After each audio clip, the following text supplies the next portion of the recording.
On this episode of Decadence and Decay, we stop by a roadside attraction near the site of not just one, but possibly two horrific massacres, each with a surprising twist at the end. This is Death and Souvenirs, exploring Crow Buttes, South Dakota. The Crow Buttes are located just north of Buffalo, South Dakota in Hardin County. A vast plain dotted with buttes and interesting geology. The famous Hell Creek Formation covers 54% of the county. Uranium, lignite, crushed stone, petroleum, and natural gas mines were also once located in the region. The Riley Pass uranium mine in Hardin County was one of hundreds of sites mined to provide fuel for nuclear weapons and reactors. Crow Buttes, not to be confused with the more popular Crow Butte in Nebraska, most likely received its name from the battles fought between the Crow, Lakota, and Sioux.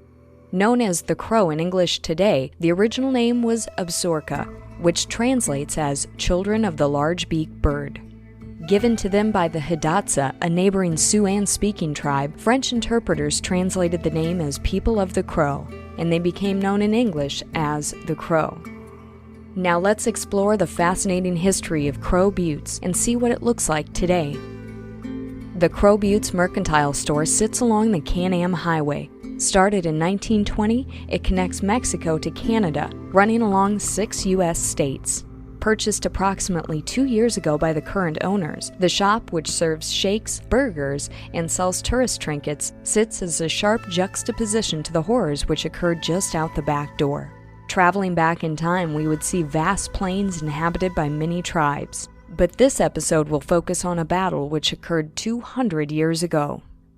Along the Can-Am Highway running north out of Buffalo, South Dakota, one of the most graphic historical road signs I've seen sits in front of Crow Buttes. It states, Crow Buttes, located in Hardin County, was the scene of a bizarre battle between the Crow and Sioux Indians in the summer of 1822. Sioux men ravaged a Crow camp.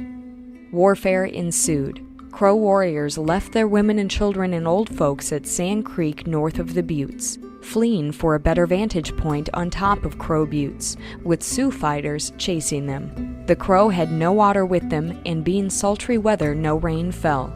The Sioux encircled Crow Buttes and waited patiently until the trapped crows died from thirst. Subsequently, the nearby Canyon of Skulls to the northwest was filled with skeletons of Sioux who had died like flies after contracting a fever from the crows. A writer and scholar by the name of Dakota Wind, on his blog called The First Scout, adds an additional battle to the location of Crow Buttes, South Dakota. By looking at a winter count, he puts forth evidence of an eerily similar encounter roughly 30 years later. I should note, winter counts are pictorial calendars or histories in which tribal records and events were recorded by Native Americans. The Blackfeet, Mandan, Kiowa, Lakota, and other Plains tribes use winter counts extensively. Dakota Wind writes, according to the Blue Thunder winter count, amongst several other winter counts, the Hunkpapa Lakota engaged in a battle with the Crow at Crow Buttes in 1858. Using the same strategy 30 years before, the Lakota waited out the battle, letting the Crow again perish of thirst at the Buttes. According to the Blue Thunder winter count, the Hunkpapa Lakota war party climbed the butte and executed the Crow war party. There were 9 Crow warriors, all shot in the head.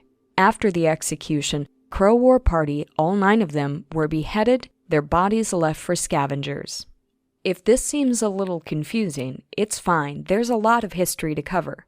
The terms Lakota and Sioux are often used interchangeably to refer to the tribe of native peoples of the Dakotas. In fact, there are 7 bands of the Lakota tribe. While we could never cover the vast and fascinating history of both the Lakota and Crow in just one video, we can certainly gain a topical understanding of what transpired at the location. Today, the Crow Buttes Mercantile offers fuel, food, and rest to people who pass by. But many who drive by may never know the bloody history which transpired just past the fence line. Join us next time to explore dark and fascinating history in the U.S.